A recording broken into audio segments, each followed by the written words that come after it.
السلام علیکم۔ آج وہ اپنی طبیعت میں کافی بہتری محسوس کر رہا تھا۔ صبح سے سر میں درد کی کوئی لہر نہیں اٹھی تھی۔ ڈاکٹر نے بھی اس کی طرف سے اطمینان کا اظہار کیا تھا اور امید دلائی تھی کہ چند دنوں میں اسے ہسپتال سے فارغ کر دیا جائے گا۔ آج اڈے سے بھی کئی لوگ وقتاً فوقتاً اس سے ملاقات کے لیے آتے رہے تھے اور اس کا وقت خاصا اچھا گزرا تھا۔ اڈے سے آنے والوں میں سے ہر ایک کی زبان پر ربن دادا کی شاندار فتح اور مجو کی ذلت امیز شکست کا ذکر تھا۔ وہ خوشی خوشی سب کی باتیں سنتا رہا۔ ربن خود کل سے غائب تھا، لیکن اڈے کے ساتھیوں کو اس کے پاس آنے کی اجازت دے کر اس نے اپنی غیر موجودگی کی تلافی کر دی تھی۔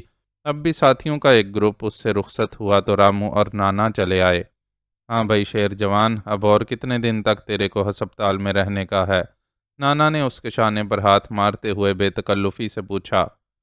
میں تو ابھی یہاں سے نکل جانا چاہتا ہوں، لیکن کوئی اجازت نہیں دیتا۔ آپ ہی دادا سے میری سفارش کر دینا۔ فاروق نے مسکراتے ہوئے اسے جواب دیا۔ تیرا دادا سفارش ماننے والا بندہ نہیں ہے۔ سالہ چاروں کھونٹ دیکھ کر چلتا ہے اور اسے سب معلوم رہتا ہے کہ کب کیا کرنے کا ہے۔ تیرے کو بھی وہ دیکھ بھال کر ہی ہسپتال چھوڑنے کی اجازت دیں گا۔ نانا نے زور سے ہنستے ہوئے کہا۔ پھر وہ اور رامو اس سے ادھر ادھر کی باتیں کرنے لگے۔ رامو نے بتایا کہ مجو کے اڈے کے لوگ اس سے بھرپور تعاون کر رہے ہیں، پھر بھی وہ محتاط ہے اور ان لوگوں کو پہچاننے کی کوشش کر رہا ہے جو اس کے لیے مسئلہ بن سکتے ہیں۔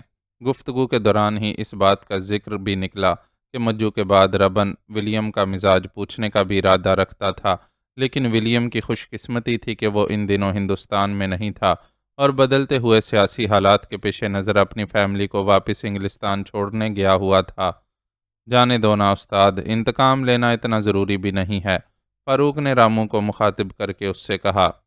کیا ضروری ہے اور کیا نہیں، اس کا فیصلہ کرنے والا تو دادا ہے، پر اپن بھی اتنی بات سمجھتا ہے کہ اپنے سے پنگا لینے والوں کو سبق دینا اچھا رہتا ہے۔ آگے دوسرے ہوشیار ہو جاتے ہیں کہ ادھر پنگا لینے سے پہلے 100 بار سوچنے کا ہے۔ تجھے پتا ہے کہ اپنا دھندا تو چلتا ہی اسی گڈول پر ہے۔ اپن اپنے دشمنوں کو چپ چاپ شمع کرتے رہے اور کسی کو کچھ نہیں بولے تو اپنا تو سارا بزنس ہی ٹھپ ہو جائے گا۔ رامو کی بات نے اسے خاموش کروا دیا۔ یہ حقیقت تھی کہ ان کا وجود اس رعب اور دبدبے کی وجہ سے ہی قائم تھا جس کا اظہار وہ وقت ضرورت کرتے رہتے تھے۔ پرسوں بھاٹیا سیٹھ نے بھی تو اسی گڈول کی وجہ سے ربن اور اس سے اپنے کمرے میں ملاقات کی تھی اور ایک اہم کام سپرد کیا تھا۔ اسے نہیں معلوم تھا کہ بھاٹیا کے اس کام کا کیا ہوا۔ ربن کے غیاب سے تو یہی لگ رہا تھا کہ وہ اس کام پر لگ چکا ہے۔ یکدم ہی اس کا دل اچاٹ ہونے لگا۔ ان کا حصہ ہونے کے باوجود جانے کیوں وہ ابھی تک پوری طرح اس سب کا عادی نہیں ہو سکا تھا۔ رامو اور نانا نے اس کے رویے میں پیدا ہونے والی تبدیلی کو محسوس کیا اور طبیعت کی خرابی پر محمول کرتے ہوئے اسے آرام کرنے کا مشورہ دے کر جلدی سے وہاں سے روانہ ہو گئے۔ ان کے جانے کے بعد وہ بستر پر دراز ہوا تو نظر سرہانے کی میز پر رکھے اخبار پر پڑ گئی۔ اخبار صبح سے آیا رکھا تھا، لیکن اسے اس کا مطالعہ کرنے کی فرصت نہیں مل سکی تھی۔ اس نے ہاتھ بڑھا کر اخبار اٹھا لیا اور یوں ہی سرخیاں پڑھتے ہوئے فرنٹ کے بعد اخبار کا پچھلا صفحہ دیکھا۔ وہاں ایک خبر نے اسے چونکا دیا۔ خبر تھی مشہور بزنس مین رام بھاٹیا کے بھتیجے منوہر بھاٹیا کی تشدد زدہ لاش جوہو کے ساحل پر دریافت۔ پولیس قاتلوں کے بارے میں کوئی اندازہ قائم نہیں کر سکی۔ خبر میں تفصیلات بھی شامل تھیں، لیکن اس نے پڑھنے کی بجائے اخبار ایک طرف ڈال دیا۔ بھاٹیا تگڑی اسامی تھا، اس لیے ربن نے اس کا کام بھی بہت تیزی سے نمٹایا تھا۔ وہ جانتا تھا کہ منوہر کوئی اچھا آدمی نہیں تھا اور اس کی نمک حرامی کی جو سزا بھاٹیا نے تجویز کی تھی وہ بھی شاید غلط نہیں تھی، پھر بھی اس کے دل پر بوجھ سا آ گیا تھا۔ یہ وہ بوجھ تھا جو ہر حساس انسان ایسی کوئی خبر پڑھ سن کر بے اختیار ہی محسوس کرتا ہے اور اس کے بس میں نہیں ہوتا کہ کسی کے اس طرح مارے جانے کو لاکھ حق سمجھتے ہوئے بھی خود کو افسردہ ہونے سے روک سکے۔ وہ بھی دل گرفتہ سا اپنی جگہ آنکھیں بند کیے پڑا رہا۔ اس کے ساتھ اس کی دیکھ بھال کے لیے رکا ہوا شیدو اسے سوتا سمجھ کر باہر نکل گیا۔ اصل میں اسے سگریٹ کی طلب ہو رہی تھی اور ہسپتال کے کمرے میں سگریٹ پینے کی اجازت نہیں تھی۔ شیدو کو کمرے سے نکلے مشکل سے 5 منٹ ہی گزرے ہوں گے کہ دروازے پر دستک کی آواز ابھری۔ یس، اس نے لیٹے لیٹے ہی دستک کا جواب دیا۔ یہاں ہسپتال کے عملے اور اڈے کے ساتھیوں کے علاوہ بھلا اور کون آنے والا تھا؟ اس کی طرف سے اجازت ملنے پر دروازہ کھول کر دو ہستیاں آگے پیچھے چل کر اندر داخل ہوئیں تو وہ بے ساختہ ہی بستر پر اٹھ کر بیٹھ گیا۔ اسے گمان بھی نہیں تھا کہ اس سے ملاقات کے لیے دو نقاب پوش چہرے یہاں آ سکتے ہیں۔ اس کے کمرے میں آنے والی ان دونوں برقع پوش خواتین کے چہرے اگرچہ نقاب میں چھپے ہوئے تھے، لیکن ان کی تابناکی ایسی تھی کہ نقاب کے پیچھے سے بھی چھلکے جاتی تھی۔ برقع پوشوں کی اجلی رنگت اور خوبصورت آنکھیں اعلان کر رہی تھیں کہ لفافے کے اندر جو مضمون ہے وہ بہت خوبصورت ہے۔ فاروق نے لمحہ بھر میں ہی انہیں شناخت کر لیا۔ ابھی کچھ عرصہ پہلے ہی تو اس نے ان دونوں میں سے ایک کو لائبریری میں اسی طرح نقاب میں چہرہ چھپائے اپنے مقابل بیٹھا دیکھا تھا۔ آداب پہچان کے مرحلے سے گزرنے کے بعد وہ کوئی رد عمل ظاہر کرتا۔ اس سے قبل ہی دو میں سے ایک نقاب پوش خاتون نے، جو دوسری کے مقابلے میں چھریرے بدن کی اور جوان معلوم ہوتی تھی، ماتھے تک ہاتھ لے جاتے ہوئے کھنکتی ہوئی آواز میں کہا۔ اس آواز کو سننے کے بعد شک کی رہی صحیح گنجائش بھی ختم ہو گئی۔ وہ 100% چاند بانو تھی، بمبئی کے بازار حسن میں لکھنوی تربیت دینے والی زمرد بائی کے چمن کا سب سے خوشنما اور خوشبودار پھول، جس کی شہرت آج کل چہارسو پھیلی ہوئی تھی، اور بڑے بڑے ساہوکار اس کے درشن کے لیے دونوں ہاتھوں سے اپنی دولت لٹانے کو تیار رہتے تھے۔ حسن کا شاہکار یہ لڑکی جسے چاند بانو کہا جاتا تھا، کیوں خود چل کر فاروق تک آئی تھی؟ اس حقیقت کو سمجھنے کے لیے کسی بڑے حساب کتاب کی ضرورت نہیں تھی۔ وہ جذبہ جو چاند کو چکور بنائے دے رہا تھا، ہر ایک کی طرح فاروق پر بھی منکشف تھا، اور اس انکشاف نے اسے عجیب بے چینی میں مبتلا کر رکھا تھا۔ وہ چاند بانو کو کس طرح یہ بات سمجھاتا کہ مجھے نہ چاہو، کہ وہ خود اپنے آپ کو کبھی نہیں سمجھا سکا تھا کہ جولیٹ کو مت چاہو۔ اسے معلوم تھا کہ یہ جو چاہنے کا عمل ہوتا ہے، اس سے بڑھ کر کوئی بے اختیاری نہیں ہوتی۔ یہ بے اختیاری انسان کی ساری عقل سمجھ کو اپنے ساتھ بہا کر لے جاتی ہے، اور وہ اچھی طرح جاننے کے باوجود کہ جس راہ پر چل رہا ہے اس پر چل کر کچھ حاصل ہونے والا نہیں ہے، اپنے قدموں کو روک نہیں پاتا۔ لگتا ہے جناب نے ہمیں پہچانا نہیں۔ اسے خاموش گمسم پا کر چاند بانو نے خیال ظاہر کیا اور چہرے پر پڑا نقاب الٹ دیا۔ سیاہ برقعے کے حالے میں اس کا چاند چہرہ اپنی تمام تر تابناکی سمیت فاروق کی آنکھوں کے سامنے آ گیا۔ نانا کے پاڑے پر سجنے والی محفل کے سوا فاروق نے اسے کسی بھی ملاقات میں آرائش حسن کے لیے مصنوعی سہارے لیتے نہیں دیکھا تھا، لیکن اسے تو بنانے والے نے خود اس قدر سجا بنا کر بھیجا تھا کہ وہ سادگی میں بھی غضب ڈھاتی تھی۔ اس وقت بھی وہ اپنے دھلے ہوئے بالکل صاف چہرے کے ساتھ کسی گلاب کی کھلتی کلی کی مانند دکھائی دے رہی تھی۔ روب حسن نے فاروق کو پل بھر کے لیے ساکت کیا، لیکن پھر اس نے تیزی سے خود کو سنبھال لیا اور مسکراتے ہوئے بولا، میں آپ کو پہچان گیا تھا، لیکن حیران تھا کہ آپ یہاں کیسے؟ بہرحال آئیے، تشریف رکھیے۔ شکریہ، چاند بانو نے کہتے ہوئے اپنی ساتھی سمیت نشست سنبھال لی۔ نشست سنبھالنے کے بعد اس کی ساتھی نے بھی نقاب الٹ دیا۔ وہ چاند بانو سے 6-7 سال بڑی ایک خوش شکل لڑکی تھی، لیکن چاند بانو کے سامنے اس کی خوبصورتی سورج کے سامنے چراغ کی مانند تھی۔ یہ کاجل ہیں، ہم ساتھ ہی رہتے ہیں۔ چاند بانو نے تعارف کی رسم نبھائی اور کاجل نے بھی فاروق کو آداب کہا۔ اس کے آداب کا جواب دے کر فاروق دوبارہ چاند بانو کی طرف متوجہ ہو گیا، کیونکہ وہ اپنی کھنکتی ہوئی آواز میں اسے بتا رہی تھی، آپ کے ہسپتال میں داخل ہونے کی اطلاع ملنے پر ہم یہاں آنے کے لیے سخت بے چین تھے، لیکن بائی جی کی طرف سے اجازت ملنا مشکل تھی۔ اپنی مشکل کا حل ہم نے کاجل کی صورت میں نکالا اور انہیں راضی کر لیا کہ یہ بازار کے بہانے ہمارے ساتھ ہسپتال چلیں۔ ہمارے خاص ملازم کو تو آپ جانتے ہی ہیں، وہ باہر تانگے میں ہمارا انتظار کر رہے ہیں۔ کچھ دیر آپ کے پاس بیٹھنے کے بعد وہ ہمیں بازار لے جائیں گے تاکہ ہمارے بہانے کا بھرم قائم رہے۔ میں کچھ ایسا خاص بیمار نہیں تھا، آپ نے ملاقات کے لیے خواہ اتنی زحمت اٹھائی۔ زحمت کیسی؟ زحمت تو وہ اذیت تھی جو آپ کے زخمی ہونے کی خبر سننے کے بعد ہمارے دل کو تڑپائے دے رہی تھی۔ ہمیں کسی پل چین نہیں آتا تھا کہ آپ ہماری وجہ سے اس حال کو پہنچے۔ کوئی لاکھ ہمیں بتاتا کہ آپ خیریت سے ہیں، لیکن آپ کو روبرو دیکھے بغیر ہمیں یقین آ ہی نہیں سکتا تھا۔ اپنی آنکھوں سے دیکھ لیا ہے تو تھوڑی سی تسلی ہو گئی ہے، لیکن آپ یہ مت کہیے کہ آپ اتنے معمولی بیمار ہیں کہ آپ کو عیادت کی بھی ضرورت نہیں۔ بیچ میں چند دن ہی تو گزرے ہیں، لیکن ہمیں ایسا لگ رہا ہے کہ ہم نے اپنے بالا خانے پر جس شخص کو دیکھا تھا آج اس کی پرچھائی دیکھ رہے ہیں۔ کتنے کمزور ہو گئے ہیں آپ، اور ہم نادم ہیں کہ اس کا سبب ہم ہیں۔ نہ اس روز ہم اصرار کر کے آپ کو ملاقات کے لیے بلاتے، نہ آپ کا مجو دادا اور گورے ولیم سے واسطہ پڑتا۔ بولتے بولتے چاند بانو کی آنکھیں بھیگنے لگیں، اور فاروق نے اپنے دل میں درد سا محسوس کیا۔ یہ لڑکی جس کی ایک ایک ادا پر لوگ لاکھوں لٹانے کے لیے تیار بیٹھے تھے، خود اس پر مر مٹی تھی، اور یہ کتنا غلط ہوا تھا کہ اس کا جولیٹ کی محبت سے لبریز دل کسی اور کی محبت کو قبول کرنے کی گنجائش ہی نہیں رکھتا تھا۔ آپ خواہ ہی خود کو الزام دے کر بوجھل ہو رہی ہیں۔ چاند بانو کی کیفیت پر دل گرفتہ اس نے پہلے خود کو مجتمع کیا، پھر بولنے لگا۔ آپ کے بلاوے پر آپ کے ہاں آنا اور پھر مجو دادا اور ولیم سے سامنا ہو جانا تو محض ایک بہانہ تھا جو ان لوگوں کو کہیں بھی مل سکتا تھا۔ حقیقت میں تو مجو دادا مجھ پر پہلے ہی سے خار کھائے بیٹھا تھا، اور اسے میرے ساتھ وہ سب کرنا ہی تھا جس پر آپ فضول میں اتنی شرمندہ ہیں۔ بلکہ سچ پوچھئے تو میری خاصی بچت ہی ہو گئی، ورنہ وہ لوگ تو دل میں نہ جانے کون کون سے ارمان چھپائے بیٹھے تھے۔ اگر ان کے ارمان پورے ہو جاتے تو شاید آج آپ میری خیریت معلوم کرنے کے لیے ہسپتال آنے کی بجائے میری قبر پر پھول چڑھانے آئی ہوتیں۔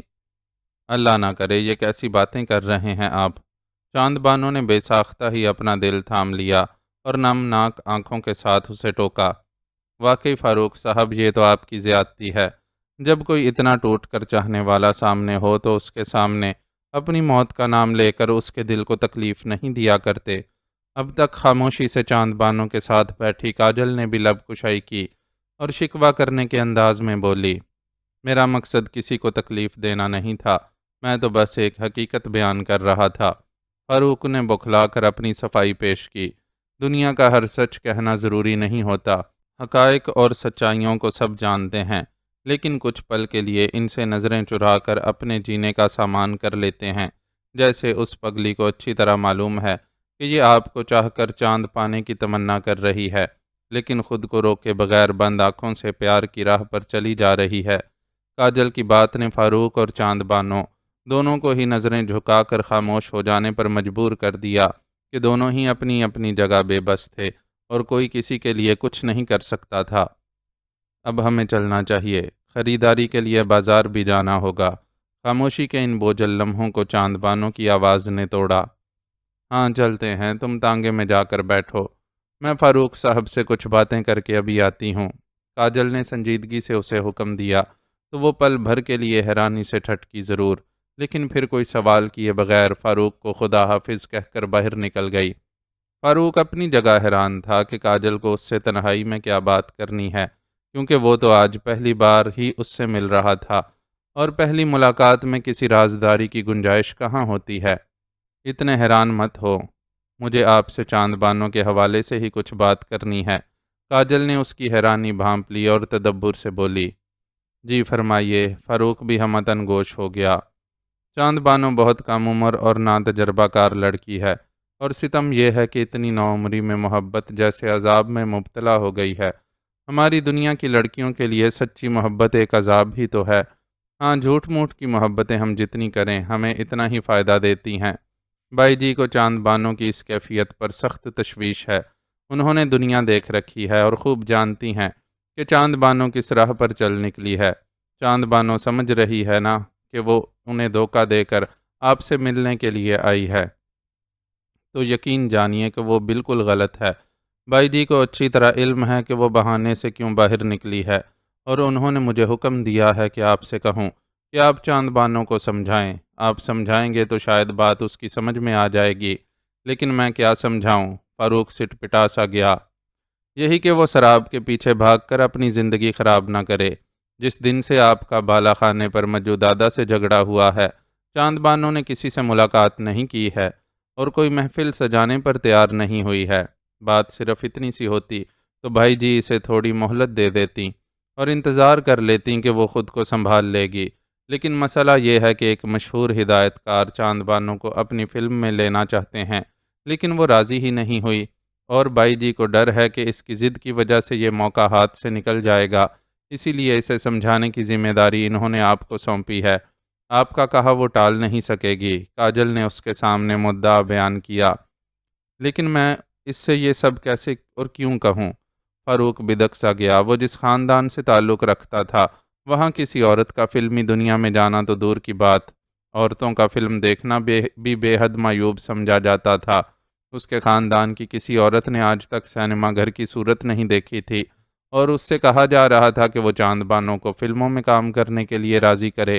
میں آپ سے یہ درخواست اس لیے کر رہی ہوں کہ وہ آپ کی بات مان لے گی۔ کاجل نے اپنے تئیں اس کی بات کا سب سے مناسب جواب دیا۔ لیکن میں یہ مناسب نہیں سمجھتا۔ میں کیسے کسی عورت کو ناچنے گانے کے لیے دنیا کے سامنے پیش ہو جانے کی نصیحت کر سکتا ہوں؟ اس بار فاروق نے واضح طور پر اپنا نقطۂ نظر بیان کیا۔ اوہ! اس کی بات سن کر کاجل نے ایک گہرا سانس لیا، پھر کاٹدار لہجے میں بولی، اگر آپ اسے ایسی نصیحت نہیں کر سکتے تو پھر نکاح پڑھوا کر اپنے گھر میں بٹھا لیں، کیونکہ وہ جس دنیا کی باسی ہے اسے ہر صورت یہی کام انجام دینا ہے۔ اس کے اس مطالبے پر فاروق نے چپ سادھ لی۔ ایک طرف دل کی بے بسی تھی تو دوسری طرف اپنی تہی دامنی۔ اس کے پاس کب کوئی ایسا گھر تھا جہاں وہ کسی کو بسا سکتا؟ میں جانتی ہوں کہ آپ ایسا نہیں کر سکتے، لیکن آپ یہ تو سمجھ سکتے ہیں کہ فلمی لائن میں آ جانے میں ہی چاند بانو کی بہتری ہے۔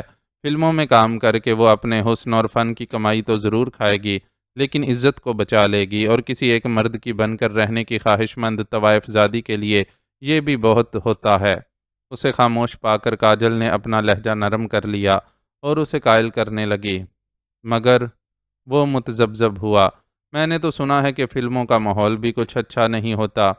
عورت نہ چاہے تو کون اسے ورگلا سکتا ہے؟ چاند بانو وہاں خود کو بچا لے گی۔ آپ اس کا موازنہ عام عورت سے نہ کریں۔ عام عورت اور ایک طوائف زادی کے لیے عزت کا معیار ایک جیسا نہیں ہوتا۔ شریف گھرانے کی عزت دار عورت کسی غیر مرد کو اپنی ایک جھلک دکھانے میں جھجکتی ہے، لیکن طوائف سوچتی ہے کہ محض حسن و ادا کو دکھا کر باقی کی عزت بچا لے تو بھی بہت ہے۔ کاجل کی بیان کی گئی تلخ حقیقت نے اسے لبوں کو سینے پر مجبور کر دیا۔ تو پھر آپ اسے قائل کرنے کی کوشش کریں گے نا؟ اس کی خاموشی نے کاجل کو باور کروا دیا کہ اب اس کے پاس اعتراض کی کوئی گنجائش نہیں ہے۔ سو بڑی آس سے دریافت کیا، جی ہاں، لیکن ابھی تو میں خود مجبور ہوں، نہ جانے کب ہسپتال سے ڈسچارج کیا جاؤں۔ اس نے بہت دھیمی آواز میں اسے جواب دیا۔ حقیقتاً وہ دل سے قائل نہیں تھا کہ چاند بانو کو فلمی دنیا میں بھیجا جائے، لیکن عقلی دلائل نے بے بس کر دیا تھا۔ اللہ کرے کہ آپ جلد از جلد صحت یاب ہو کر ہسپتال سے رخصت ہوں، لیکن اگر خدا نخواستہ زیادہ دن یہاں رکنا پڑا تو میں خود چاند بانو کو لے کر آپ کے پاس آؤں گی۔ کاجل نے بہت مہذبانہ انداز میں اسے جواب دیا۔ اس کی بول چال اور رکھ رکھاؤ میں بھی وہی بات تھی جو زمرد بائی کے کوٹھے کا خاصہ سمجھی جاتی تھی۔ وہ بمبئی کی عام طوائفوں کی طرح اکھڑ لہجے میں بات کرنے کی بجائے کچھ لکھنوی ادا کے ساتھ بات کرتی تھی۔ ٹھیک ہے، جیسا آپ مناسب سمجھیں۔ فاروق نے مختصر بیانی سے کام لیا۔ بہت شکریہ، اب اجازت دیجیے۔ چاند بانو بڑی بےتابی سے میرا انتظار کر رہی ہوگی۔ کاجل اپنی جگہ سے اٹھ کھڑی ہوئی اور ہاتھ کے اشارے سے آداب کرنے کے بعد چہرے پر نقاب ڈال کر باہر نکل گئی۔ اس کے رخصت ہونے کے بعد بھی فاروق بہت دیر تک گمسم کیفیت میں بیٹھا رہا۔ سگریٹ کی طلب میں باہر جانے والا شیدو واپس آیا تو اس نے بھی اسے نہیں چھیڑا۔ اسے باہر ہی علم ہو گیا تھا کہ دو برقع پوش خواتین اس سے ملاقات کے لیے آئی ہیں، اس لیے باہر ہی رک گیا تھا، اور اب بھی اس میں اتنی جرت نہیں تھی کہ فاروق سے ان خواتین کے بارے میں استفسار کر سکے۔ وہ چپ چاپ ایک طرف بیٹھ گیا۔ تھوڑی دیر گزری تو کیتھرائن چلی آئی۔ وہ شیڈول کے مطابق اسے دوائیں اور انجیکشن دینے آئی تھی۔ آج تو آپ کی طبیعت کافی اچھی معلوم ہوتی ہے۔ ڈاکٹر پرکاش بھی آپ کی طرف سے خاصے سیٹسفائی نظر آتے ہیں، اس لیے تو انہوں نے آپ کے لیے وزٹرز الاؤ کر دیے ہیں۔ ابھی کچھ دیر پہلے شاید آپ کی کوئی ریلیٹیو ملنے آئی تھیں، برقعے میں تھیں، پھر بھی پتہ چل رہا تھا کہ بہت خوبصورت ہیں۔ میں سمجھ گئی کہ ہو نہ ہو آپ کی قریبی رشتہ دار ہیں۔ اس کے بائیں ہاتھ کی آستین کے اوپر کر کے بازو پر انجیکشن لگاتے ہوئے بولتی کیتھرائن کے لہجے میں ستائش کے ساتھ ساتھ تجسس بھی تھا۔ فاروق نے اس کی بات کے جواب میں محض ہلکا سا ہوں کرنے پر اکتفا کیا۔ وہ چاند بانو اور کاجل کے بارے میں کسی سے کوئی بات نہیں کرنا چاہتا تھا۔ کیتھرائن نے بھی شاید اس کے اس انداز کو محسوس کر لیا، چنانچہ کچھ کھسیانی سی ہو گئی اور اسے معمول کی ہدایات دینے کے بعد اپنا سامان سمیٹ کر کمرے سے باہر نکل گئی۔ اس کے جانے کے بعد فاروق نے کروٹ بدل کر آنکھیں موند لیں۔ اس وقت اس کا کسی سے بات کرنے کا دل نہیں چاہ رہا تھا۔ گھر سے نکلنے کے بعد زندگی کے 7-8 برسوں میں اس نے اس دنیا کے کئی رنگ دیکھے تھے، لیکن ہر بار کوئی نیا رنگ سامنے آنے پر اداس ہو جاتا تھا۔ اب بھی اسے طوائف اور شریف زادیوں کے لیے سامنے آنے والا عزت کا دوہرا معیار دکھی کر رہا تھا۔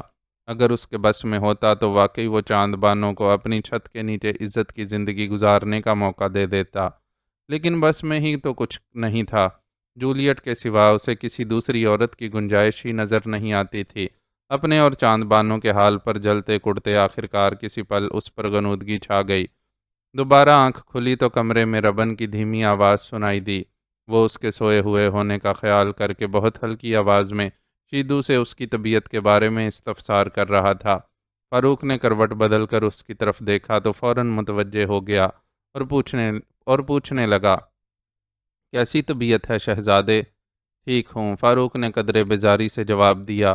سوتے وقت وہ جو کچھ سوچتا رہا تھا، اس کا اثر اب بھی طبیعت پر تھا۔ کچھ سست دکھائی پڑتا ہے۔ ربن سے اس کے لہجے کی بیزاری کیوں کر چھپی رہ سکتی تھی؟ سو اس کی طرف بغور دیکھتے ہوئے بولا، بے وقت سو گیا تھا اس لیے طبیعت سست ہو رہی ہے۔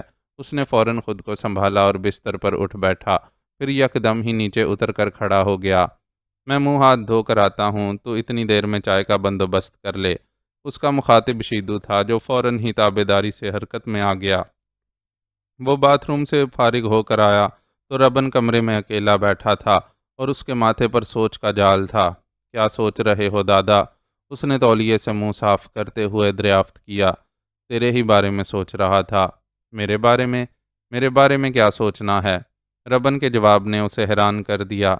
ڈاکٹر پرکاش سے اپن کی بات ہوئی تھی، وہ بول رہا تھا کہ تیرے کو اچھے علاج کے لیے اچھے ماحول کی بھی ضرورت ہے، کسی پہاڑی علاقے میں لے جانے کو بولتا تھا۔ اپن ابھی یہی سوچ رہا تھا کہ تیرے کو کدھر لے جاؤں۔ وہ فاروق کو اڈے سے دور رکھنا چاہتا تھا تاکہ جولیٹ کے ساتھ ہونے والا حادثہ اس کے علم میں نہ آ سکے، کیونکہ ڈاکٹرز کے مطابق ذہنی دباؤ اس کے لیے نقصان دہ ہو سکتا تھا۔ ادھر ڈاکٹر پرکاش نے اسے بتایا تھا کہ جلد فاروق کو ہسپتال سے ڈسچارج کر دیا جائے گا۔ ایسے میں اسے فاروق کو اڈے سے دور رکھنے کی یہی تدبیر سوجی کہ ڈاکٹر کے مشورے کو بہانہ بنا کر اسے کسی دوسری جگہ لے جایا جائے۔ صحت یاب ہونے کے بعد وہ واپس آتا تو اول تو حادثے کی دھول بیٹھ چکی ہوتی، دوسرے اس کے علم میں آ بھی جاتا تو نقصان کا اندیشہ نہ ہوتا۔ مکمل صحت یابی کے بعد اس کے اندر اتنی طاقت تو ہوتی کہ وہ اس صدمے کو سہ سکے۔ کہیں بھی جانے کی ضرورت نہیں ہے دادا، میں اڈے پر ہی رہ کر ٹھیک ہو جاؤں گا۔ اس نے اپنی طرف سے ربن کی فکر دور کی۔ اپن تیرے کو بولا تھا نا کہ علاج کے معاملے میں اپن تیری ایک نہیں سنے گا اور تیرے کو وہی کرنا ہوگا جو ڈاکٹرز نے بولا ہے۔ پھر کاہے کو بار بار بیچ میں اپنی ٹانگ اڑاتا ہے؟ تیرے کو کچھ بولنا ہے تو بس اتنا بول کہ کدری جانے کا مانگتا ہے۔ شملہ، کوہاٹی، کھنڈالا، جدھر تو بولے گا اپن ادھری کا ٹکٹ بنوا لے گا، پر اس سے جاجتی کچھ نہیں بولنے کا ہے۔ ربن یکدم ہی اس پر الٹ پڑا۔ سختی کا یہ مظاہرہ اس کی مجبوری تھی۔ وہ نرمی سے کام لے کر فاروق کو اتنی رعایت نہیں دے سکتا تھا کہ وہ اسے اڈے پر ہی قیام کے سلسلے میں دلائل دے سکے۔ اس کی حکمت عملی سے ناواقف فاروق کو اس کے اس رویے نے حیران کر دیا۔ وہ اتنے برسوں سے ربن کے ساتھ تھا اور اس کا بے حد چہیتا سمجھا جاتا تھا۔ اس طویل عرصے میں ربن نے کبھی اس سے اس لب و لہجے میں گفتگو نہیں کی تھی جیسے اب کرنے لگا تھا۔ اس کے اس رویے کی اسے عادت بھی نہ تھی، اور کچھ رگوں میں دوڑتے نوابی خون کا بھی اثر تھا کہ طبیعت پر ذرا گراں گزرا اور پھولے ہوئے منہ کے ساتھ بولا، جب تم اپنی مرضی کرنے کا فیصلہ کر چکے ہو تو جگہ بھی تم ہی سوچ لو۔ مجھے تو بس گلے میں پٹا ڈال کر اپنے ساتھ لے چلنا۔ اڑی بازی کرے گا تو اپن گلے میں پٹا ڈالنے میں بھی پیچھے رہنے والا نہیں ہے۔ ربن نے اس کے روٹھے لہجے کی پرواہ نہیں کی۔ اسی وقت شیدو چائے کی ٹرے اٹھائے کمرے میں داخل ہوا۔ ایک دم اسپیشل چائے بنوا کر لایا ہوں۔ سالے چائے والے کے سر پر کھڑے ہو کر بنوائی ہے کہ کہیں پانی میں نری پتی گھول کر نہ دے دے۔ دیکھو تو کیسی خوشبو اٹھ رہی ہے۔ کمرے کے ماحول سے ناواقف شیدو نے چائے کے برتنوں بھری ٹرے میز پر رکھی۔ ٹرے میں چائے کے علاوہ بسکٹ اور پیسٹریز بھی نظر آ رہی تھیں۔ چائے بنا کر پہلے اپنے شہزادے کو دے، ربن نے معمول کے لہجے میں اسے حکم دیا تو شیدو نے سر ہلاتے ہوئے فٹافٹ چائے کی پیالی تیار کی اور اسے تھماتے ہوئے پوچھنے لگا، بسکٹ اور پیٹیز بھی دوں فاروق بھائی؟ ایک دم تازہ ہیں، اس واسطے لے آیا تھا۔ نہیں بس چائے کافی ہے، فاروق نے انکار کر دیا۔ چائے واقعی خوش رنگ اور خوشبودار تھی، لیکن اپنے مزاج میں آنے والی تبدیلی کے باعث وہ اس سے پوری طرح لطف اندوز نہیں ہو پا رہا تھا اور بس رواداری نبھانے پر مجبور تھا۔ دونوں گھٹنے آپس میں جوڑے اپنی ٹھوڑی ان پر ٹکائے وہ گمسم سی کیفیت میں بیٹھی تھی اور صاف پتہ چل رہا تھا کہ کسی گہری سوچ میں ڈوبی ہوئی ہے۔ دفتر سے واپس آئے اسے لگ بھگ آدھا گھنٹہ گزر چکا تھا اور وہ پورے آدھے گھنٹے سے اسی انداز میں بیٹھی ہوئی تھی، حالانکہ ابھی اسے بہت سے کام نمٹانے تھے۔ جوزفین کے بعد اس کی ذمہ داریاں بہت بڑھ گئی تھیں۔ پہلے وہ چھٹی والے دن یا اپنے موڈ کے مطابق گھر کے کاموں میں ماں کا ہاتھ بٹا دیتی تھی، لیکن اب اسے ہر حال میں سارے کام خود دیکھنے ہوتے تھے۔ چنانچہ اس کا معمول بن گیا تھا کہ دفتر سے آتے ہی سب سے پہلے کچن کا رخ کرتی اور رات کا کھانا چڑھانے کے بعد گھر کی صفائی ستھرائی کرتی، لیکن آج اس نے کسی کام کو ہاتھ نہیں لگایا تھا اور اپنے کمرے میں آ کر جو چپ چاپ بیٹھی تھی تو ابھی تک کسی کیفیت میں بیٹھی ہوئی تھی۔ گھر میں ایسا کوئی تھا بھی نہیں جو اسے اس کیفیت سے نکالنے کے لیے مخل ہوتا۔ گھر کا دوسرا مکین جوزف تو اس سے بھی زیادہ خاموش اور اداس رہنے لگا تھا۔ جوزفین کی موت نے اسے دنیا سے کاٹ کر رکھ دیا تھا اور وہ سارا وقت اپنے بستر پر دراز اس کی یادوں میں کھویا پایا جاتا تھا۔ اس کی حالت سے صاف پتہ چلتا تھا کہ وہ جوزفین کے بعد اس دنیا میں محض اپنی زندگی کے دن پورے کرنے کے لیے رہ گیا ہے، ورنہ اسے کسی چیز سے کوئی رغبت نہیں ہے۔ جولیٹ ہی اسے صبح و شام پابندی سے زبردستی کھانا کھلا دیتی تھی تو وہ چند لقمے کھا لیتا تھا، ورنہ اسے کچھ ہوش نہیں ہوتا تھا۔ ایسے میں اس سے کیا توقع رکھی جا سکتی تھی کہ وہ اس کے کمرے میں آتا اور اس کیفیت سے نکالتا۔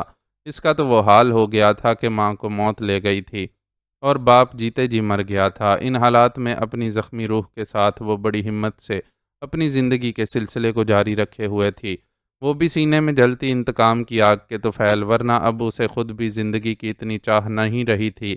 پہلے وہ دل میں جن امنگوں کو لے کر جیتی تھی اب ان کا نام و نشان بھی نہیں رہا تھا، لیکن انتقام کی جلتی آگ کہتی تھی کہ اپنے دشمن کو کیفر کردار تک پہنچائے بغیر اسے کسی صورت زندگی کا دامن نہیں چھوڑنا ہے، ورنہ تو عارف کی بے وفائی کے بعد اس کے پاس رہ ہی کیا گیا تھا۔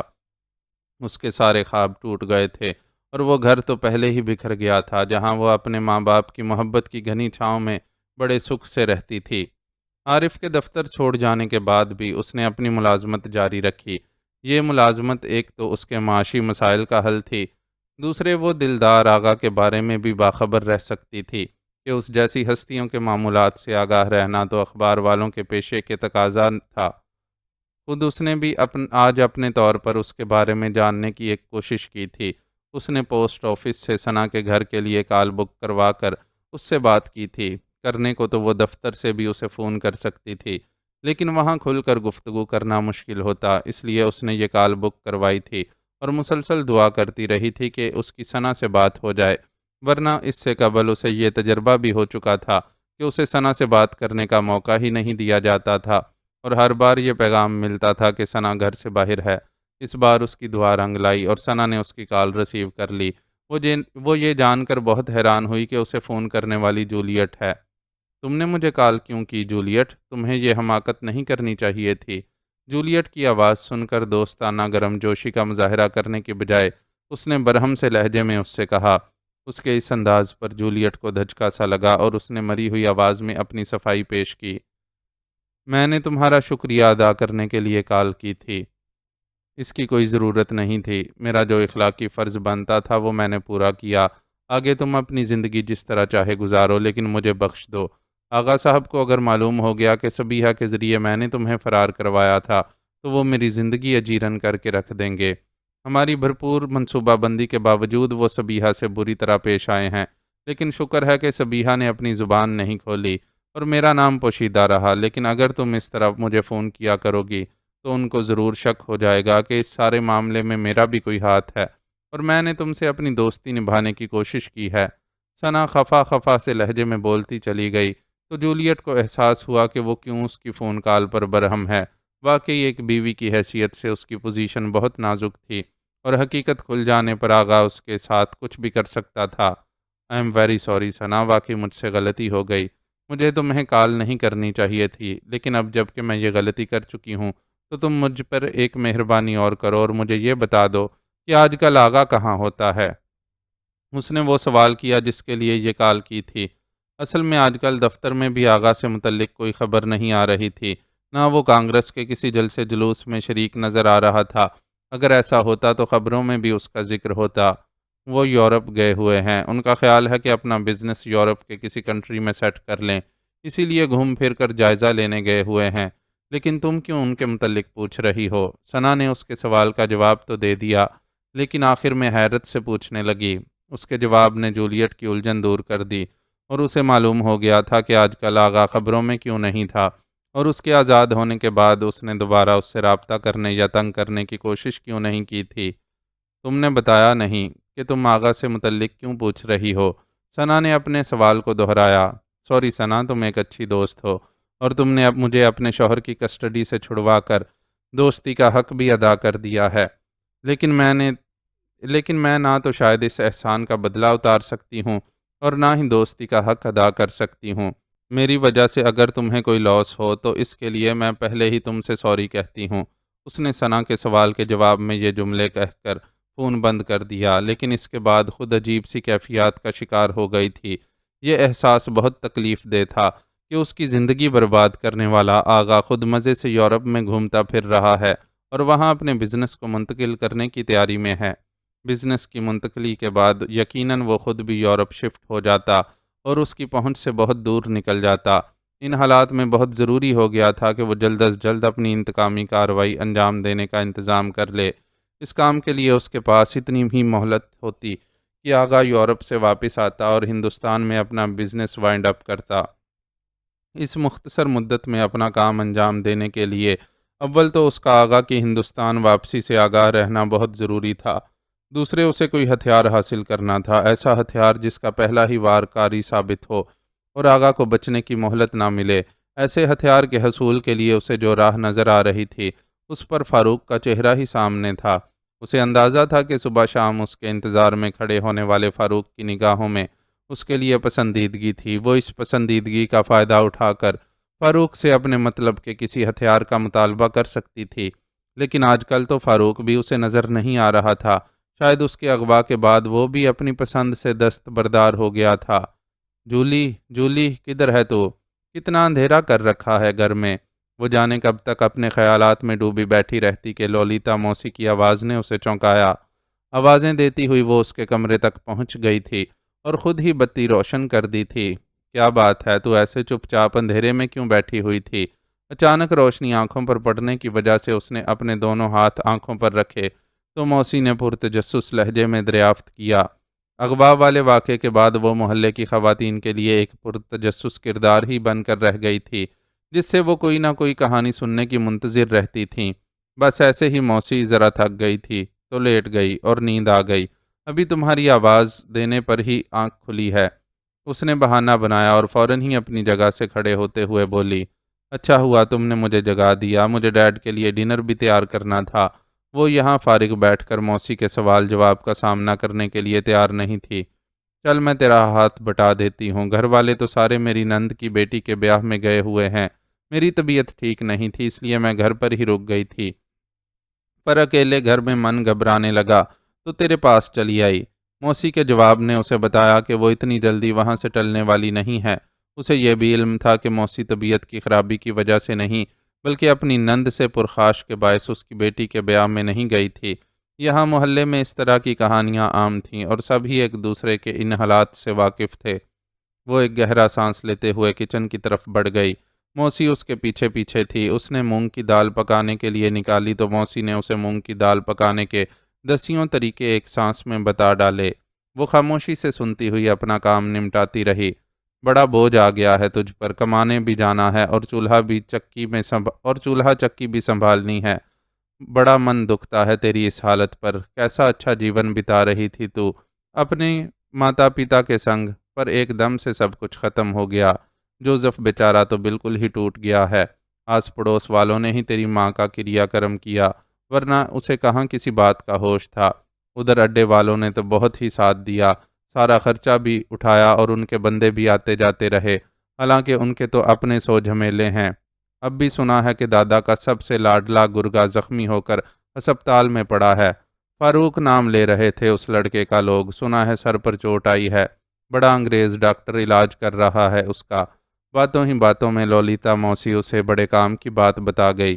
وہ جو اب تک یہ سمجھتی رہی تھی کہ اغوا ہونے کے بعد فاروق جیسے گنڈے نے بھی اسے اپنی توجہ کے لائق نہیں سمجھا، یہ جان کر ہلکی پھلکی ہو گئی کہ فاروق کے غیاب کی وجہ عدم دلچسپی کی بجائے کچھ اور ہے۔ کون سے ہاسپٹل میں ایڈمٹ ہے وہ؟ اس نے پہلی بار موسی کی باتوں میں دلچسپی لیتے ہوئے اس سے کوئی سوال کیا، ورنہ اب تک تو بس بمشکل ہاں ہوں ہی کرتی رہی تھی۔ جدھر تو تھی وہیں تو ہے وہ۔ ہم تجھے لے کر ہسپتال پہنچے تھے تو ربن دادا پہلے سے ہی ادھر تھا، ادھر بھی اس نے بڑا خیال رکھا۔ تیری دوا دارو دیکھ بھال سب اس نے اپنے سر لے لی تھی۔ میں تو تیرے پاس ہاسپٹل میں رکنا چاہ رہی تھی، پر دادا نے حکم دیا کہ گھر واپس جاؤ تو آنا پڑا۔ پر بھگوان جھوٹ نہ بلوائے، میرا من تجھ میں ہی اٹکا ہوا تھا۔ لولیتا نے اپنا خلوص جتایا، حالانکہ سچ یہ تھا کہ ربن نے اس کی ٹوہ لینے والی فطرت بھانپ کر اسے ہسپتال سے چلتا کیا تھا۔ وہ نہیں چاہتا تھا کہ لولیتا کے ذریعے اس سے متعلق داستانیں گھر گھر پھیلیں۔ اچھا کیا نا دادا نے کہ تمہیں واپس گھر بھجوا دیا۔ دیکھ بھال کے لیے تو وہاں بہت سٹاف تھا، تم خواہ تھکتی۔ نظر رکھنے کے لیے تو ربن دادا کے آدمی وہاں بھی موجود تھے ہی۔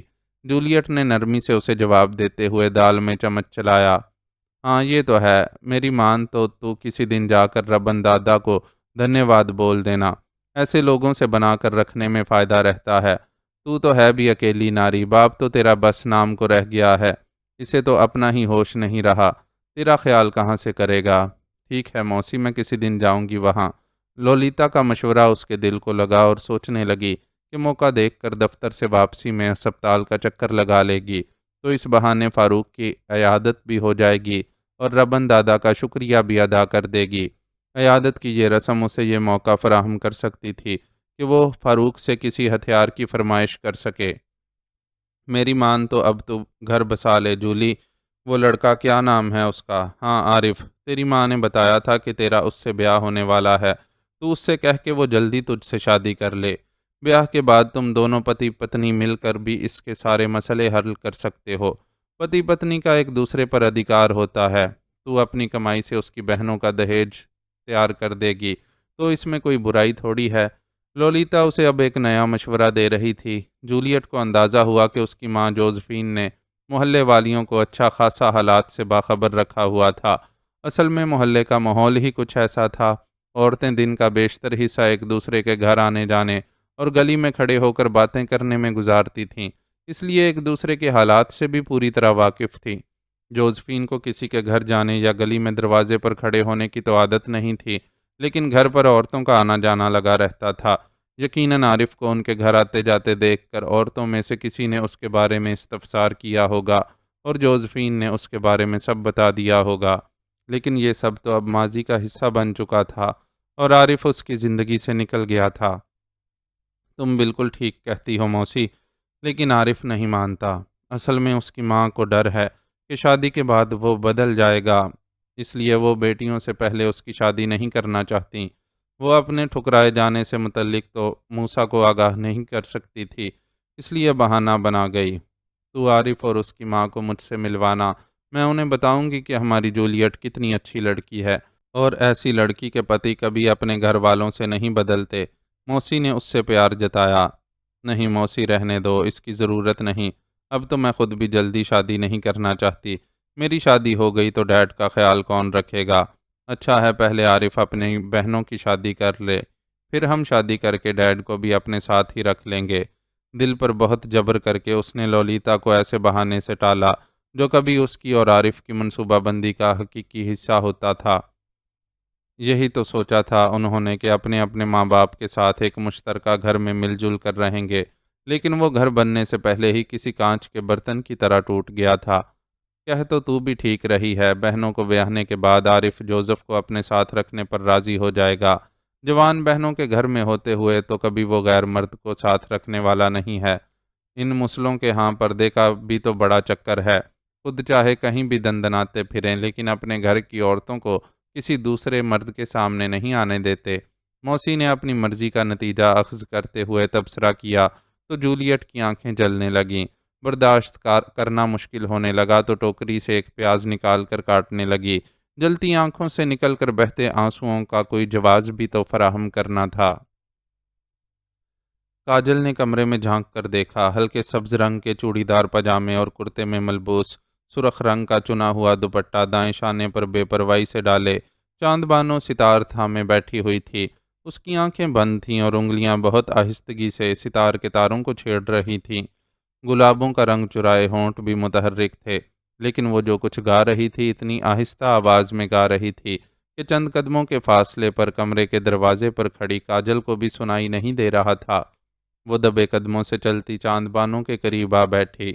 قریب بیٹھنے پر اس کے کان وہ بول سننے میں کامیاب ہو گئے جو چاند بانو کے ہونٹوں پر مچل رہے تھے، لیکن چاند بانو اب بھی اس کی آمد سے بے خبر رہی اور سابقہ محویت کے ساتھ گنگناتی رہی۔ اس عالم محویت میں اس کا جسم اتنا ساکت تھا کہ اگر ہونٹوں اور انگلیوں کا تحرک نہ ہوتا تو اس پر کسی مجسمے کا گمان ہوتا۔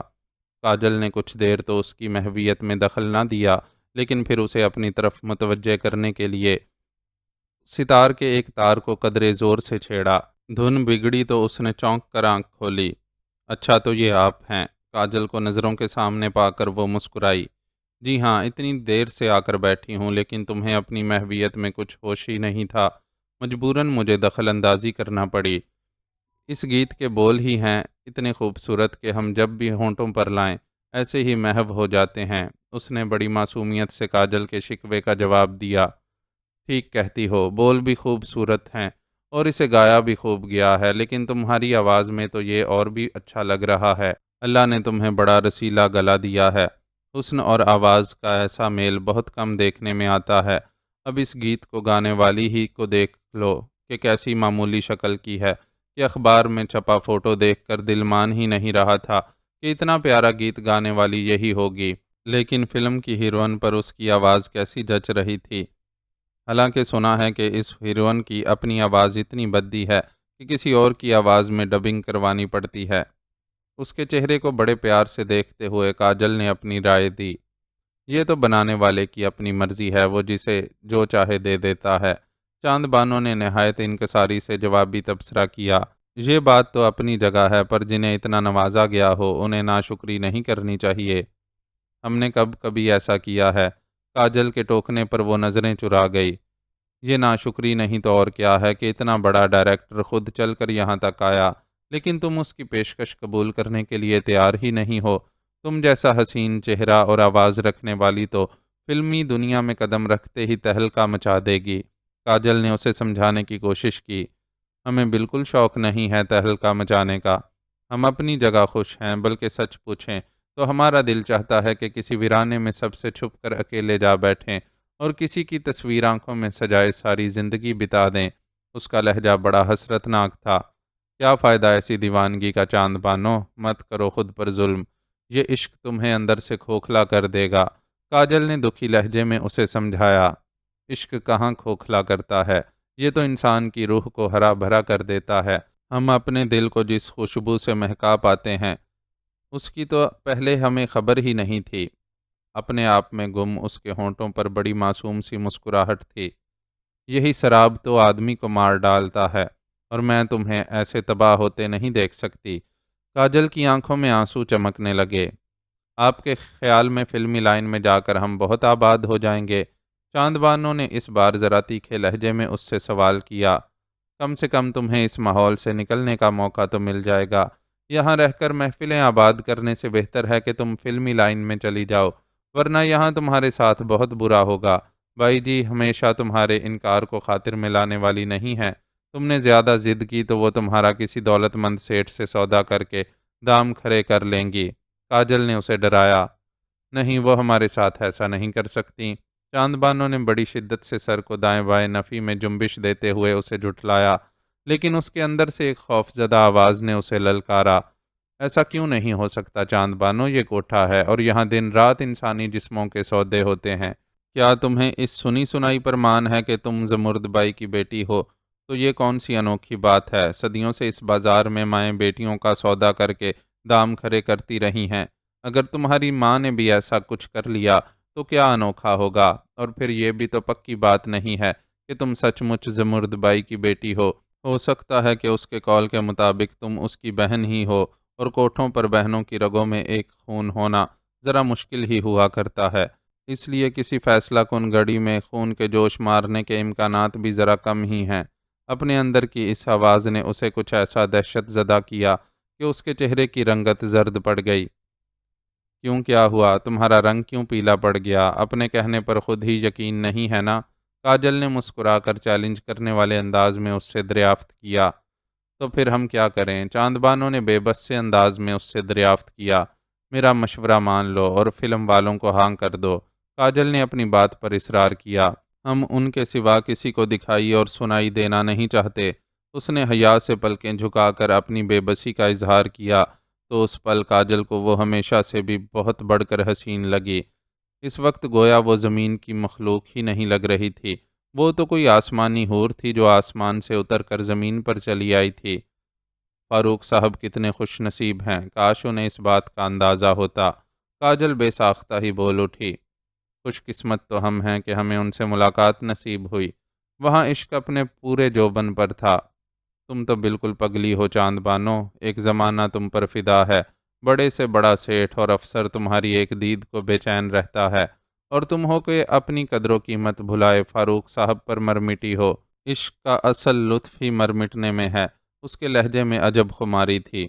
اگر فاروق صاحب ہی تم سے کہیں کہ فلم والوں کو ہاں کر دو تو کیا کر دو گی؟ کاجل نے گویا اسے آزمانے کی کوشش کی۔ ان کے کہنے پر تو ہم بنا اف کیے جلتی آگ میں بھی کود پڑیں گے۔ اس نے ایک پل کے لیے بھی سوچے بغیر بڑی بے ساختگی سے جواب دیا۔ ٹھیک ہے، پھر اپنی اس بات کو یاد رکھنا۔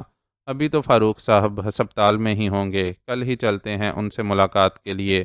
اب تو اس مقدمے کا فیصلہ وہی کریں گے۔ کاجل جوش میں آ گئی۔ کہیں تم نے اس سلسلے میں ان سے کوئی بات تو نہیں کر رکھی؟ اسے شک ہوا اور ہسپتال کی ملاقات میں کاجل کا کچھ دیر فاروق کے پاس تنہا رکنا یاد آیا۔ اس نے وہاں سے واپسی میں بھی اس سلسلے میں کاجل سے استفسار کیا تھا، لیکن وہ اسے طرح دے گئی۔ کیوں، تمہارے فاروق صاحب کے پاس اپنی عقل سمجھ نہیں ہے کیا، جو وہ میرے سکھانے پر کچھ سیکھ جائیں گے؟ اچھے خاصے معقول آدمی لگتے ہیں، یقیناً اپنی ذاتی رائے بھی مناسب ہی رکھتے ہوں گے۔ اس بار بھی کاجل نے اسے واضح جواب دینے کے بجائے الفاظ کے گورکھ دھندے میں پھنسا ڈالا۔ پھر کیا کہتی ہو، چلے ان سے ملنے؟ وہ خاموش رہی تو کاجل نے اسے اکسایا۔ چکور سے چاند کی طرف پرواز کرنے کا بھی کبھی کسی نے پوچھا ہے کیا؟ کاجل کے استفسار کا جواب ایک سوال کی صورت اس کے ہونٹوں سے برآمد ہوا۔ ہاں بھائی، میں تو بھول ہی گئی تھی کہ یہاں تو عشق نے دنیا ہی الٹ کر کے رکھ دی ہے، اور جو خود چاند ہے وہ چکور بن بیٹھی ہے۔ کاجل نے ہنس کر تبصرہ کیا اور پھر بولی، چلو پھر کل ہی چلتے ہیں، تاکہ روز روز کی بحث سے جان چھوٹے۔ بائی جی سے باہر جانے کی اجازت کیسے ملے گی؟ اسے اندیشے نے گھیرا۔ اس کی تم فکر مت کرو، یہ میری ذمہ داری ہے۔ کاجل نے اس کے رخسار پر چٹکی لیتے ہوئے جواب دیا اور پھر اپنی جگہ سے اٹھتے ہوئے بولی، تم یہاں بیٹھ کر خواب بنو، میں چلتی ہوں۔ خان صاحب ریاض کروانے کے لیے آتے ہی ہوں گے۔ وہ وہاں سے چلی گئی تو چاند بانو نے ایک بار پھر ستار تھام کر آنکھیں موند لیں۔ اس بار اس کی مخروطی انگلیوں نے ستار پر جو دھن چھیڑی تھی، اس میں پیا ملن کی آس بڑی واضح تھی۔ کوٹھی کے لان میں ٹہلتی ثنا دلدار آغا کے چہرے پر گہری سنجیدگی تھی، اور اس سنجیدگی کے ساتھ وہ ایک ایک پودے کو بہت غور سے دیکھ رہی تھی۔ اسے پھولدار پودے بہت اچھے لگتے تھے، اور اس کے مالدار شوہر کی کوٹھی کا لان نایاب نسل کے پھولدار پودوں سے بھرا پڑا تھا۔ پھولدار پودوں کے علاوہ بھی وہاں کچھ ایسے پودے بھی موجود تھے جو اپنی خوبصورتی کے اعتبار سے لاجواب تھے، لیکن ان پر پھول نہیں آیا کرتے تھے۔ شادی سے قبل اپنے میکے میں بھی ثنا کو لان کی آرائش سے خصوصی دلچسپی رہی تھی، لیکن اس نے کبھی کوئی غیر پھولدار پودا لگانے کی اجازت نہیں دی تھی۔ یہاں اپنی اس کوٹھی کے لان میں بھی اسے ان پودوں کی موجودگی پسند نہیں تھی، لیکن کبھی اعتراض اس لیے نہیں کر سکی تھی کہ دلدار آغا نے بطور خاص یہ پودے لگوائے تھے۔ ثنا کا کہنا تھا کہ وہ شجر ہی کیا جس پر پھول اور پھل نہ آئیں، اور عجیب بات یہ تھی کہ ایسی سوچ رکھنے والی کے اپنے آنگن میں ابھی تک کوئی پھول نہیں کھل سکا تھا۔ شادی کو کوئی اتنا بہت طویل عرصہ نہیں گزرا تھا کہ آغا کو اس سلسلے میں تشویش ہوتی، لیکن اس کی والدہ کبھی کبھار باتوں میں یہ تذکرہ چھیڑ دیتی تھیں۔ وہ تو شادی کے پہلے سال کے اندر ہی پوتا دیکھنے کی خواہش مند تھیں۔ خود ثنا کو بھی اس سلسلے میں تشویش تھی، اس لیے اس نے کسی کے بھی علم میں لائے بغیر خاموشی سے ایک لیڈی ڈاکٹر سے رابطہ کر کے اپنا چیک اپ کروا لیا تھا۔ لیڈی ڈاکٹر نے چند ضروری ٹیسٹ کروائے تھے اور اس کے بعد آج صبح اسے حتمی جواب دے دیا تھا۔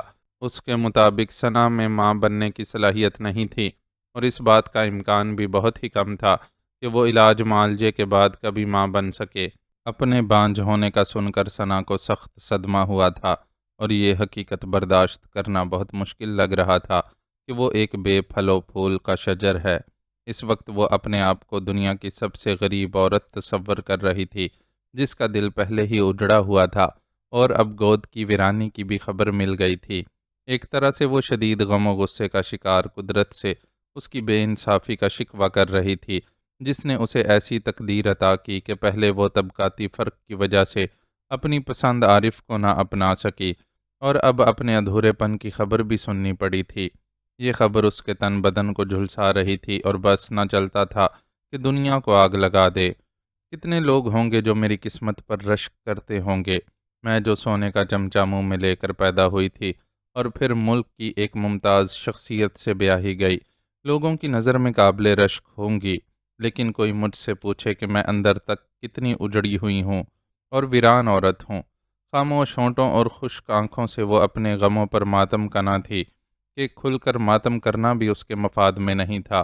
نہ وہ عارف والی بات کسی سے کہہ سکتی تھی اور نہ ہی اپنے بانجھ پن کو تسلیم کر سکتی تھی کہ دونوں ہی حقائق کا سامنے آنا اسے دلدار آغا کی زندگی سے نکال سکتا تھا، اور وہ چاہے اپنی دلی رضامندی کے بغیر اس کی بیوی بنی تھی، لیکن یہ بھی سچ تھا کہ دلدار آغا کی بیوی بنے رہنے میں ہی اس کی بھلائی تھی۔ آغا کی بیوی کی حیثیت سے اسے جو عزت اور مقام حاصل تھا وہ اسے کسی صورت نہیں گنوا سکتی تھی۔ پھر اس کے میکے والوں کے بھی مفادات تھے جنہیں وہ کسی صورت نظر انداز نہیں کر سکتی تھی۔ بیگم صاحبہ، صاحب کا فون ہے۔ وہ جانے کب تک اپنے بارے میں ہی سوچ سوچ کر کڑتی رہتی کہ ملازمہ کی آواز نے اسے چونکا دیا۔ اسے فون کی اطلاع فوری طور پر پہنچانے کے چکر میں وہ بیچاری بھاگتی ہوئی آئی تھی، اس لیے اس کا سانس پھولا ہوا تھا۔ اطلاع سن کر ثنا بھی تیزی سے حرکت میں آ گئی اور تیز قدموں سے کوٹھی کے اندرونی حصے کا رخ کیا۔ ہیلو، اس نے تپائی پر رکھے فون کا ریسیور اٹھایا تو اس کا سانس ذرا چڑھا ہوا تھا۔ اتنی دیر لگا دی فون تک آنے میں؟ کچھ اندازہ ہے کہ اتنی دور سے کال کتنی مہنگی پڑتی ہے؟ آغا نے اس کی ہیلو کے جواب میں سب سے پہلے اس کی خبر لی۔ جی میں ذرا لون میں تھی اس لیے دیر لگ گئی۔ ثنا کو اچھی طرح اندازہ تھا کہ رات اس کے شوہر نے کسی ایسی مہنگی کال گرل کے ساتھ بتائی ہوگی جس کے چارجز کے سامنے اس فون کال کا بل نہایت حقیر ہوگا، لیکن پھر بھی اسے کچھ جتا نہیں سکی اور ایک فرما بردار بیوی کی طرح اپنی صفائی پیش کی۔ موسم بدل رہا ہے، وقت بے وقت لون میں مت جایا کرو، بیمار ہو جاؤ گی۔ اس بار آغا کا لہجہ نرم تھا۔ نہیں ہوتی میں بیمار، آپ بتائیں آپ کی طبیعت کیسی ہے اور کام کا کیا ہوا؟ کچھ دیر قبل اپنی پسند کے نام ملنے پر اداس عورت اب بھرپور ناز و ادا کے ساتھ اپنے شوہر سے گفتگو کر رہی تھی۔ میں ٹھیک ہوں، کام بھی چل رہا ہے، ایک پارٹی سے بات ہوئی ہے، ہو سکتا ہے میں ان لوگوں سے پارٹنرشپ کر لوں۔ بہرحال یہ تو کاروباری باتیں ہیں، تمہیں ان کا کیا کرنا ہے؟ تم اپنی سناؤ، سب ٹھیک ہے نا؟ اس کی گفتگو کا انداز واضح احساس برتری لیے ہوئے تھا۔ یہاں بھی سب معمول کے مطابق ہے، بس میں آپ کی غیر موجودگی کی وجہ سے بوریت محسوس کر رہی ہوں۔ اس نے شوہر پرست بیوی کی طرح لگاوٹ کا اظہار کیا۔ گھر بیٹھ کر بور ہونے کی کیا ضرورت ہے؟ گاڑی اور ڈرائیور دونوں 24 گھنٹے موجود ہوتے ہیں، اپنی فرینڈز وغیرہ سے ملنے چلی جایا کرو۔ آغا نے اسے مشورہ دیا۔ میری فرینڈز یہاں کہاں، وہ تو سب بمبئی میں رہ گئیں۔ وہ اداس ہوئی۔ فرینڈز کا کیا ہے، وہ تو نئے بن جاتے ہیں، تم ذرا کلب وغیرہ جانا شروع کرو تو تمہارا یہ مسئلہ 2-4 دنوں میں ہی حل ہو جائے گا۔ یہ تو آپ ٹھیک کہہ رہے ہیں، لیکن پھر بھی پرانے دوستوں کی بات ہی الگ ہوتی ہے۔ اس نے شوہر کے مشورے کے جواب میں اپنی رائے دینا ضروری سمجھا۔ یہاں میں تم سے ایگری کرتا ہوں، وہ جو تمہاری جرنلسٹ فرینڈ تھی، کیا نام تھا اس کا؟ وہ تو مجھے بھی بہت پسند آئی تھی۔ جولیٹ نام ہے اس کا۔ ثنا کو معلوم تھا کہ خوبصورت چہرے والی عورتوں کا نام آغا کی یادداشت سے کبھی محو نہیں ہوتا، پھر بھی بردباری سے بتایا۔ ہاں جولیٹ، اچھی ذہین لڑکی لگی تھی وہ مجھے۔ جی ہاں، ذہین تو وہ خاصی تھی۔ اتفاق سے ابھی کل ہی اس کا فون آیا تھا میرے پاس۔ بیچاری کی مدر کی ڈیتھ ہو گئی ہے۔ ثنا نے بہت عام سے لہجے میں اطلاع دی لیکن حقیقتاً اس نے بطور خاص آغا کو اس کال کے بارے میں بتایا تھا۔ اسے معلوم تھا کہ آغا کو اپنی عدم موجودگی میں ہونے والی عام سے عام بات کی اطلاع بھی مل جاتی ہے، اس لیے اس سے کچھ بھی نہیں چھپاتی تھی۔ اوہ ویری سیڈ، اب تمہاری بات ہو تو میری طرف سے بھی تعزیت کر لینا۔ اچھا اب میں فون رکھتا ہوں، کچھ دیر میں ایک میٹنگ کے لیے جانا ہے۔